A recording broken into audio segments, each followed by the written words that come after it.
अस्सलाम वालेकुम वरहमतुल्लाहि वबरकातुहू। बिस्मिल्लाहिर्रहमानिर्रहीम।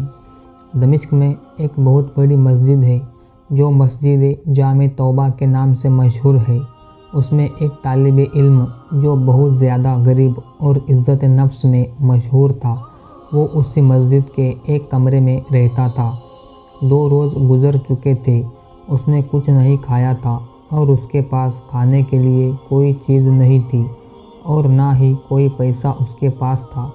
तीसरे रोज़ भूख की शिद्दत से उसने एहसास किया कि वो मरने के करीब है। सोचने लगा कि अब मैं इस हालत में हूँ कि शरअन मुर्दार, हत्ता कि ज़रूरत के मुताबिक चोरी जायज़ है।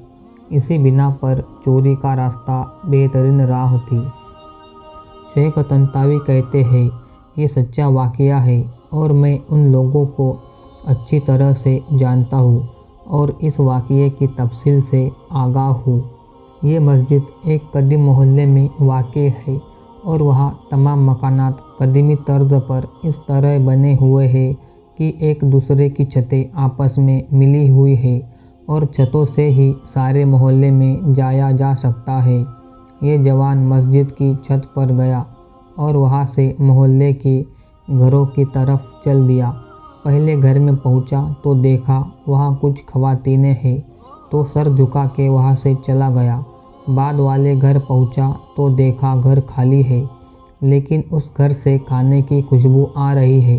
भूख की शिद्दत में जब खाने की खुशबू उसके दिमाग में पहुँची तो भूखे की मानदिन उसको अपनी तरफ खींच लिया।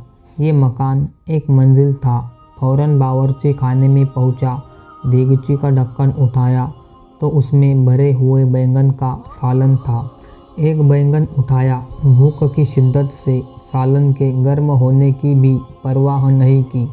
बैंगन को दांतों से काटा और जैसे ही निगलना चाहा तो उसी वक्त अक्ल अपनी जगह वापस आ गई और उसका ईमान जाग गया। अपने आप से कहने लगा, खुदा की पनाह, मैं तालिबे इल्म हूँ, लोगों के घरों में घुसूँ और चोरी करूँ। अपने इस काम पर शर्म आ गई, पशेमान हुआ और इस्तग़फ़ार किया।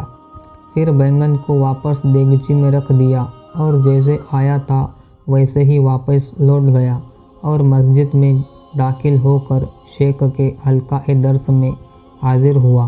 भूख की शिद्दत से समझ नहीं पा रहा था कि शेख क्या दर्स दे रहे हैं। जब शेख दर्स से फारिग हुए और लोग भी इधर उधर हो गए तो एक खातून मुकम्मल हिजाब में वहाँ आई। शेख से कुछ गुफ्तगू की। वो तालिबे इल्म उन दोनों की गुफ्तगू नहीं समझ सका। शेख ने अपने अतराफ़ में निगाह की तो उस तालिबे इल्म के अलावा किसी को वहाँ ना पाया।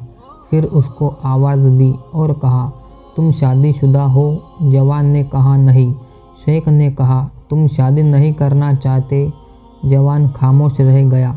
शेख ने फिर कहा, मुझे बताओ, तुम शादी करना चाहते हो या नहीं? उस जवान ने जवाब दिया, खुदा की कसम, मेरे पास एक लुक़मा रोटी के लिए पैसे नहीं है, मैं किस तरह शादी करूं?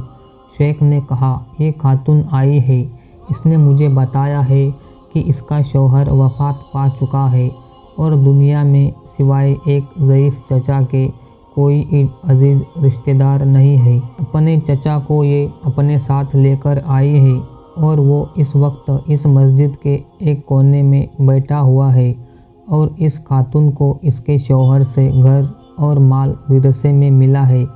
अब ये आई है और ऐसे मर्द से शादी करना चाहती है जो शरअन इसका शौहर और इसका सरपरस्त हो, ताकि तन्हाई और बदनीयत इंसानों से महफूज रहे। क्या तुम इससे शादी करोगे? जवान ने कहा, हाँ। फिर उस खातून से पूछा कि तुम इसको अपने शौहर के तौर पर कबूल करती हो? उसने भी हाँ में जवाब दिया। शेख ने उस खातून के चचा और 2 गवाहों को बुलाकर उन दोनों का निकाह पढ़ दिया और उस तालिबे इल्म के बजाय खुद उस खातून का महर अदा किया और फिर उस खातून से कहा, अपने शौहर का हाथ थाम लो। उसने हाथ थाम लिया और अपने घर की तरफ अपने शौहर की रहनुमाई की। जब घर में दाखिल हुई तो अपने चेहरे से नकाब हटा दिया। वो जवान अपनी ज़ौजा के हुस्नो जमाल से हैरान हो गया और जब उस घर की तरफ मुतवज्जे हुआ तो देखा कि वही घर है जिसमें वो दाखिल हुआ था। ज़ौजा ने शौहर से पूछा कि तुम्हें कुछ खाने के लिए ले आऊँ? शौहर ने कहा हाँ। उसने देगची का ढक्कन उठाया और बैंगन को देखा और बोली, अजीब है, घर में कौन आया था? और उसने बैंगन को दांतों से काटा है। वो जवान रोने लगा और अपना किस्सा उसको सुना दिया। ज़ौजा ने कहा, ये तुम्हारी अमानतदारी और तक़वे का नतीजा है। तुमने हराम बैंगन खाने से इज्तिनाब किया तो अल्लाह ने सारा घर और घर की मालिका को हलाल तरीके से तुम्हें दे दिया। दोस्तों, जो कोई अल्लाह की खातिर किसी गुनाह को तर्क करे और तक़वा इख्तियार करे तो अल्लाह उसके मुकाबिल में बेहतर चीज़ उसको अता करता है। वीडियो अच्छी लगी हो तो लाइक करें और हमारे चैनल को सब्सक्राइब ज़रूर करें। अस्सलाम वालेकुम।